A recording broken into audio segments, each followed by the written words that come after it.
Here's a concise overview of the situation. On Friday, U.S. airlines canceled hundreds of flights in response to a directive from the Federal Aviation Administration, FAA, prompted by the ongoing federal government shutdown and resulting staffing shortfalls among air traffic controllers.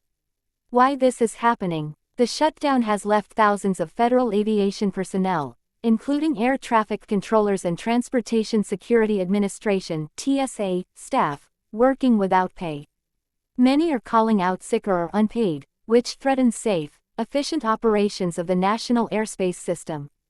In response, the FAA ordered a reduction in flight capacity at 40 major U.S. airports, starting at around 4% of flights on Friday and ramping up to 10% next week, to ease the burden on controllers and maintain safety. The scale of cancellations. Analysts estimate the cuts could impact up to 1,800 flights per day and remove around 268,000 airline seats daily.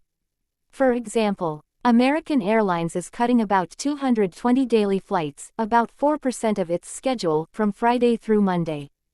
Delta Airlines said it would cancel approximately 170 flights on Friday. United Airlines plans a 4% cut, or fewer than 200 flights, on Friday. What is being impacted? The reductions are focused on domestic and regional flights, especially those serving non-hub or smaller markets. International long-haul flights are largely exempt. The airports targeted include 40 of the busiest U.S. hubs, such as those in New York, Chicago, Los Angeles, Atlanta and Boston. What airlines are doing for passengers? Carriers are offering more flexible travel policies. Passengers can change or cancel flights without penalty, even in some cases when their flight isn't canceled yet. Airlines are proactively contacting affected travelers and urging them to monitor flight status via apps and websites. Why this matters? Safety. The FAA says the cuts are necessary to ensure system safety as controller staffing falls below safe margins. Travel disruption. With hundreds of canceled flights, many passengers face short notice changes, possible delays or rebooking hassles.